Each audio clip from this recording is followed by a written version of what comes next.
All right, welcome back for another edition of The Final Mile, where we answer your questions. Continue to send them to us. And please, to support this channel, please check out our sponsors in the description box down below. Or if you're on podcast, just check it out in the show notes. If you'd like to learn more about Freight 360 and our training options, check out the Freight Broker Basics course, a full-length course taught by us that covers everything from how to start a brokerage, build up your customer network, your carrier network, and even hire the right team members. So we've got 5 questions today from the community, and these all came right from our community. It wasn't through any third-party source or anything. Sometimes I'll pull a funny one from Reddit, but these are all from you guys. So our first question today. Yeah, Ben, go ahead. Like, since we've released the Final Mile, we're getting a lot more engagement. I think a lot more questions through it. I'm trying to keep up with them as much as possible. But again, for anybody that's listening to this regularly, if we don't get to your question directly on YouTube, we will add it to the next session where we'll try to get it here, especially the longer ones, because we've got some really good questions too that I'm trying to get to as quick as I can so that you guys get the answers. But if they are longer, more in-depth answers, I might just start putting in there like, hey, see next week's Final Mile where we'll add it to this. So, hey, keep them coming. This is all helpful. This lets us know what questions you're running into now, not just what we're seeing. So, yeah, absolutely. All right. So the first question, what does the $300 application fee include? So if you go to the FMCSA and you go to apply for an authority, whether it's a freight brokerage authority or a motor carrier authority, you will pay a $300 as of today, a $300 application fee. And what does it include? Well, just your application. That's literally it. It's not going to include your bond. It's not going to include your process agents, BOC3.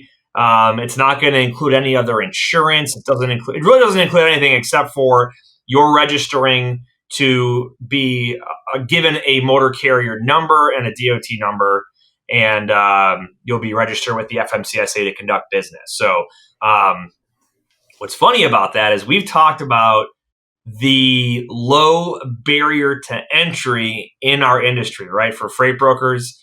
And the same goes for carriers. So when I was in DC for the policy forum, one of the things that we talked about was how easy it is for a bad actor to go out there and just buy up 100 authorities, right? Get 100 MC numbers, all registered in the same apartment in Montana or whatever. And all they do is they just pay $300 and they go through the application process and boom, that's it, done.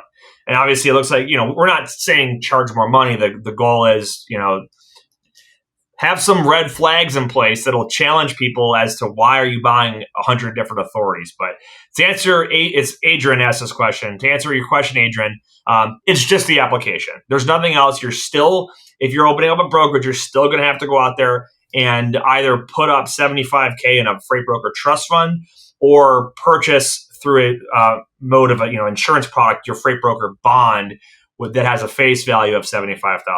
And then process agents, on your BOC3, any additional insurance like general liability and contingent cargo, contingent auto, your TMS, email, all the stuff you would need. So the application fee is actually one of your smallest expenses when you open up your brokerage. But good stuff. Good stuff. Good question. All right. Our next one comes from Sal. Sal asks, how do I respond to a shipper who says they are not onboarding any new brokers or carriers right now? This is actually probably one of the most common objections people are getting in the current freight market. And we did we had a coaching session through the TIA earlier today before this recording on prospecting, right? And it's one of the things people are going to run into right now is resistance to bringing on a new broker. And one of the things, and I'll let you give your take on it too, Ben, but one of the things that I always say is if they're telling you they're not taking anybody new on right now, or any other objection for that matter, don't just say, okay, thank you, and hang up. Use it as an opportunity to try and uncover some more information, right? This happened to us a couple of months ago with a customer that literally the day we were trying to set them up, they changed their corporate policy. We're not adding any brokers right now unless you are X, Y, and Z certification, or you have an asset authority, or yada, yada, yada. Ask them, dig into it. Like what led to that change? How long has that change been in place?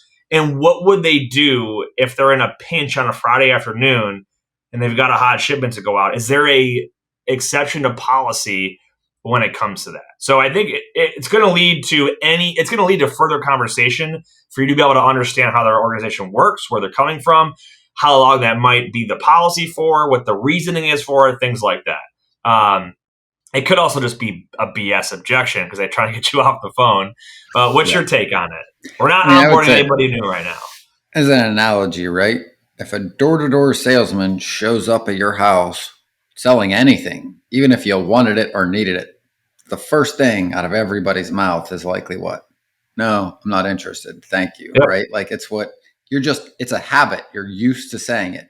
You're used to saying it when people come up to solicit you. If you feel like a salesman is going to approach you, even if you're shopping for a new car and you're walking around the lot and somebody walks up to you, most people will say at first, no, I'm just looking, right? This is the same thing.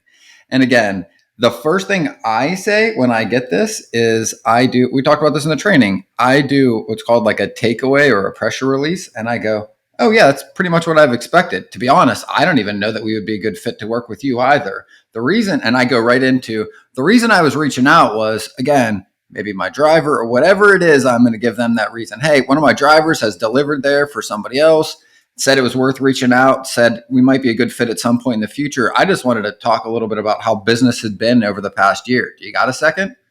Transition, kind of address it, but then release the pressure by saying like, I don't even know that I would work with you basically. So how do you like that, right? But the funny thing is, I always like that because for me too, what's really hard about sales is differentiating what you're being told from taking it personally. And it's really hard because we're all human. And when somebody says they're not interested and they don't want to talk to you, yes, they're not really saying this to you, Nate Cross, or to me, Ben Kowalski. They're just saying this to the person that called them. But it's really hard to not let that wear you down, which is why sales pays a lot, because it's really hard to deal with rejection all day. So the reality is like, it also helped my ego when I was new at sales, when I learned that, because it made me feel like I got a little bit of power in the situation. And it helped with my confidence to be like, yeah, hey, fair enough. Like you don't want to onboard any company of our type. And just the same, like, I don't know that you meet any of the criteria for anybody we would work with, but I'm not calling you to onboard me or to work with you today. I was calling because I wanted to just have a conversation about how things have been and what you're kind of expecting in the market. And I work with some other companies in your niche, and I'm just curious how things have been going. And that's really all I'm trying to achieve in the first call, because that's the truth. I'm not trying to get them as a customer today. I don't want to get onboarded. I really just want to see if it's a person I would like to work with. And if, it seems like there might be a fit. That is genuinely my objective in my first call anyway.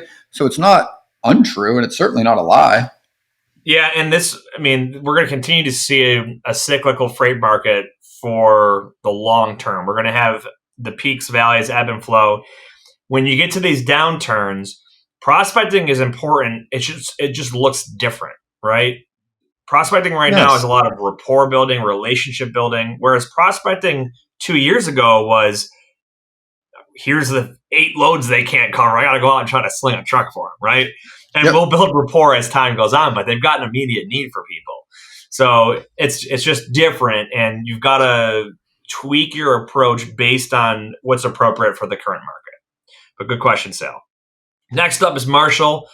Marshall asks, how can I source subagents or additional brokers for my company? So it's basically a hiring question here. The first question I would pose right back to Marshall is, are you trying to hire subagents and additional brokers because you want to scale and you have resources to deploy?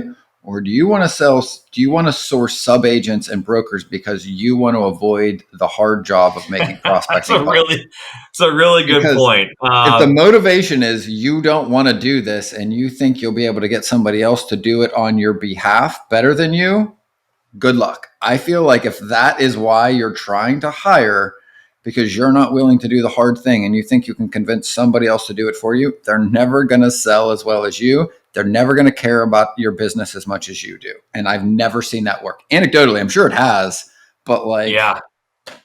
No, it I mean, is the you're absolutely exception, right. definitely not the rule.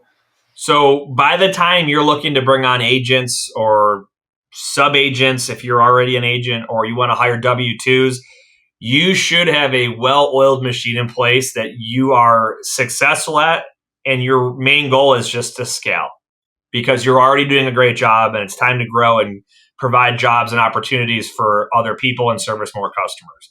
So if that's the case you're in, I'll answer the question. If you're not, you can ignore my answer. You've got to, the same way that you got to go out and generate leads and prospect shippers, it's the same thing when it comes to hiring quality folks. And you have to decide, first of all, what your business model is. And does that business model include training? Is anybody going to be remote versus in person? Do I need someone that's already experienced and or has a book of business already? Or am I going to go the new, entry level model where I hire a handful of kids out of college and train them, and then set some expectations in place for prospecting metrics and then eventually profit production metrics. And if they make it, great. If they don't, they won't stay with us long term. You have to decide that business model first, and then that will dictate where you're going to find your candidates from. I will tell you some things that we use at the brokerage I work for is to find candidates to either come as a W-2 or as a 1099. LinkedIn is a great tool. It's basically a professional networking site that's like Facebook, but professional. So you can see someone's work history on there. You can see where they're located, stuff like that.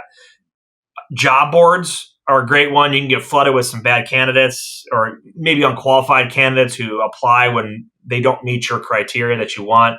But like your ZipRecruiter, Indeed, stuff like that. I don't know if Monster is still around as a job board, but those are great places. And then you can go recruit. So you can recruit from like a local college, right? Depending on the size of your business. What a lot of folks will do is they might offer an internship program. We did this at a company that I used to work for. We had a guy that he interned for us during the summer between college, the 1 year, and then he loved it. And he came back and we hired him as a full-time employee after he graduated his senior year. So you can get someone that comes in as an intern, you're going to pay them a little bit less, and you get that help, and they get to learn it and decide if they like the job or not. So what I would definitely recommend, though, is find a way to showcase what this job is like to somebody before you hire them and commit to paying them money if they're inexperienced, because a lot of people don't really know what freight brokering is and how much of it is very sales oriented and rejection, just filled with rejection, and it's just not for them.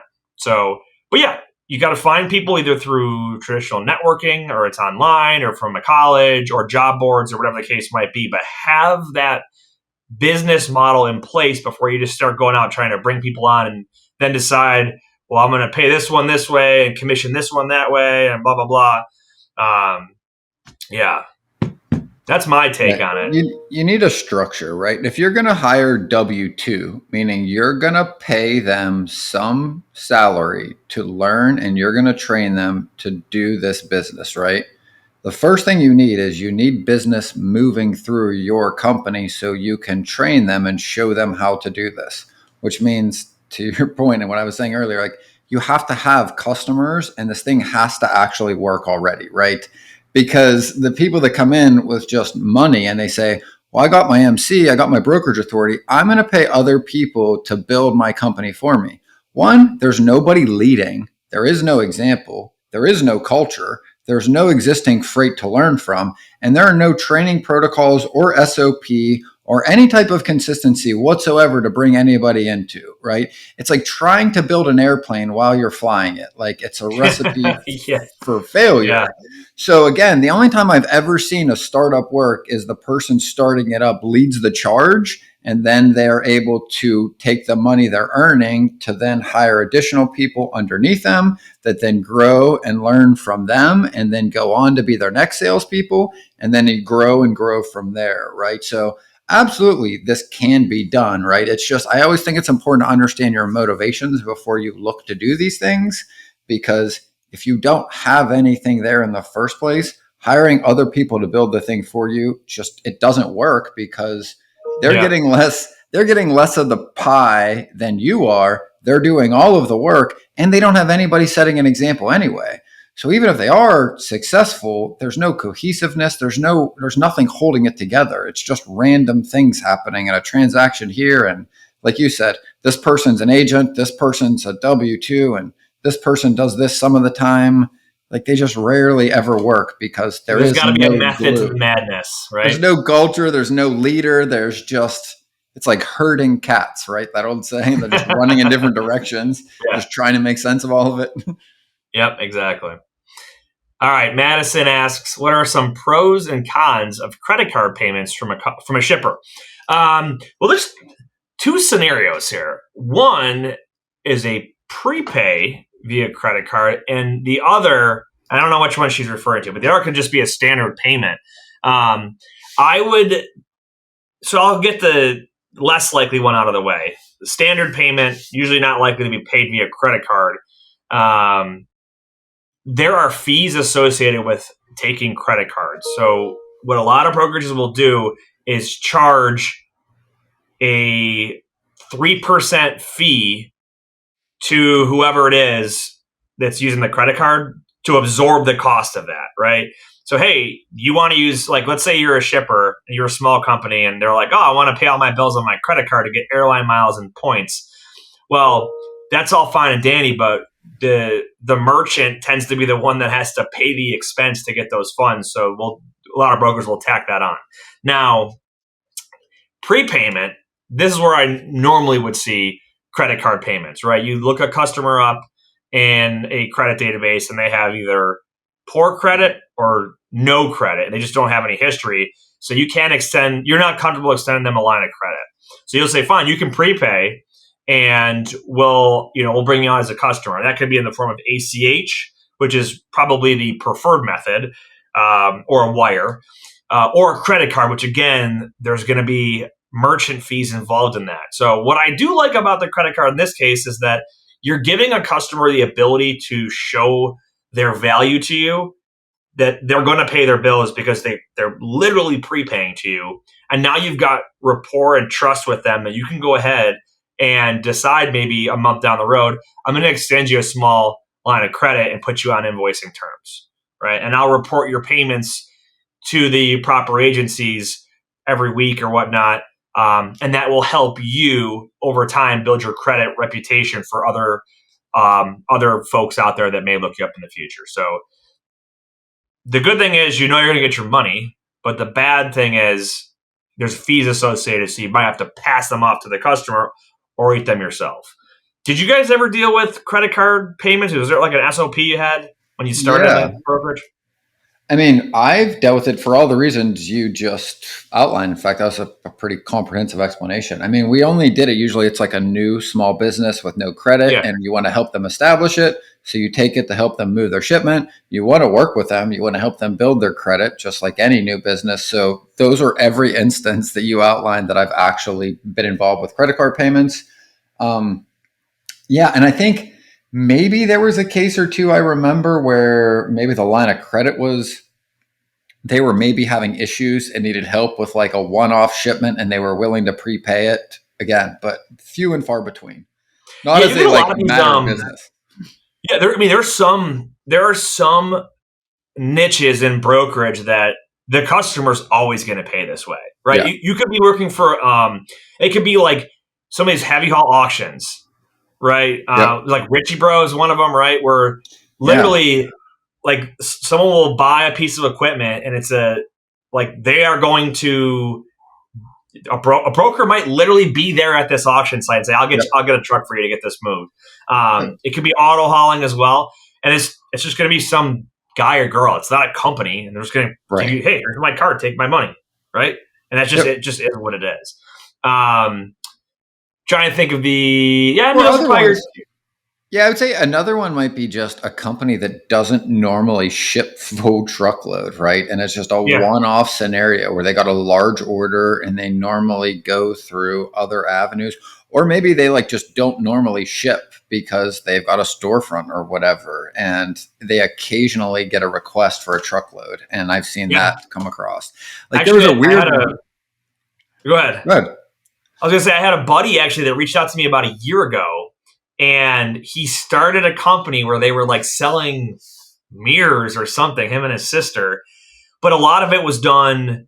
It was like smaller stuff, and it was either shipped parcel or people would pick it up. It was local. He got an Yep. order for something large that had to get shipped somewhere, and he's like, "Man, like like the pricing I'm getting from these people is like it costs more than the mirror does." And he's like, "And everyone wants me to prepay for it." I'm like, "Well, there you go. That's kind of how things get started in the shipping world. You don't Yeah. have options or leverage as a customer when you're brand new like that. You've got to find a good quality person to, kind of dig your feet in and get established." So, but yeah, you're gonna prepay. Yep. All right, last question comes from Freight Broker Lounge. I don't know, that page posted it on our page. When you hire agents, what do you do for email? Do they use a personal email address? Do they use your company domain or something else? I picked this question for a reason because it kind of ties in with Marshall's question on subagents and hiring W-2s. Do not cheap out and go like, "Hey, use the Gmail or create a Gmail for them." It looks super unprofessional, first of all. And with Yes. fraud the way that it is right now, Gmail accounts are like, dude, it's like a sore thumb. Like they stick out Yes. so bad, red flag. Just what an email's like $10 a month, right? If you can't afford $10 a month for someone to Yes. have an email address, you probably can't afford for them to have a TMS license or load boards like DAT and stuff like that. Like you are just really, it's bad. It just looks bad. It's unprofessional. I will say I have, we have a branch or an agency at our company that co-brands between their company name and our brokerage name. So they'll say like their company name powered by Pierce. And so they make it known to their customers that they're operating under this MC number because outside of brokerage, their company does other stuff like warehousing, consulting, 4PL work. And they didn't want to they want it to be like transparent, right? We're all of this. So they've got their company's email address and an email address with our domain, but they're transparent about it. Again, it's not like a Gmail account that's weird or something like Yes. that, but they've got a legitimate reason for it. But again, that's a business model and a business decision. If you're operating W-2 or a smaller company, everyone should really have the same. It should be like very uniform across the board, right? Everyone should have the same email domain, probably have a similar email signature. This question just it screams to me. I'm going back to the question before.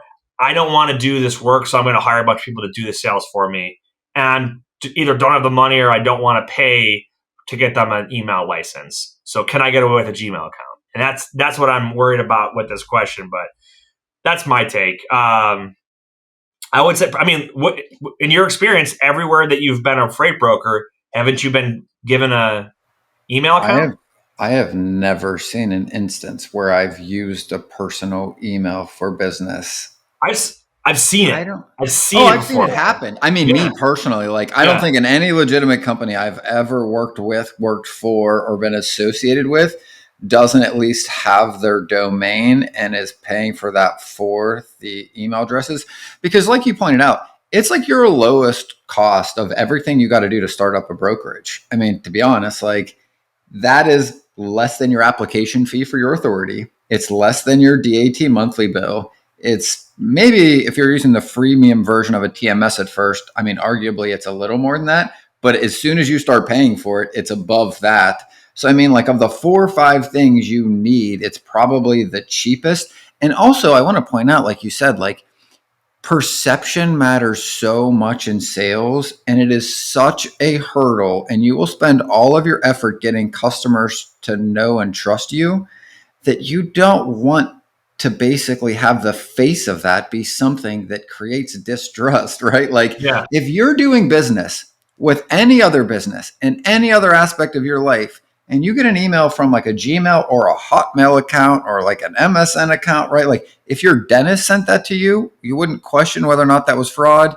If an attorney sent it to you, if your insurance person, if your car dealership, any business you've ever dealt with in your life, if they sent you an email that didn't have the company's domain, you would probably think twice now before opening that email. And if you aren't, you should. And I want to point out something too. I talked about this on the episode with Highway, right? But today, somebody in our mailing list must have gotten hacked, because I said in that episode, I had 6 emails that came through that were all very, very apparent that they were phishing emails, right? And then you'll get this too. We also got an email from somebody on our mailing list that apparently got hacked. And they're saying any email you get from anything with our name on it, do not open. They are phishing emails and they were sent by an outside party, right? So even when you're doing it correctly, and I would say like above board for industry standards or just standards in business to business, right? There's still opportunities for fraud, right? So it's like, even when you do it right, your customer might think twice. You don't want to give them any reason to second guess whether you're not legitimate. And for $50, right, like you can get a legit email. I don't see any reason not to do it, because I think it's just going to be incredibly difficult to succeed without that. How would you feel if your customer gave you a Gmail account, right? Probably a red flag. If a carrier gives you a Gmail account, well, you got some carriers that they're actually registered on the FMCSA with a Gmail. So, but maybe a little owner operator. But if it's a large fleet, right? 20 trucks, 30 trucks, and they got a Gmail account, red flag. So, all right, well, good questions. Keep them coming. Make sure you guys are sending them to us either through the web. You can do info@freight360.net. Go right to freight360.net and hit the contact form there. Our webs or our Facebook group, Freight Brokers and Carriers Network, is in the show notes and description box. Our YouTube channel, if you leave a comment, we'll get notified about those and try to get to those as well. But we appreciate the questions. Keep them coming. Ben, any final thoughts? Whether you believe you can or believe you can't, you're right. And until next time, go Bills.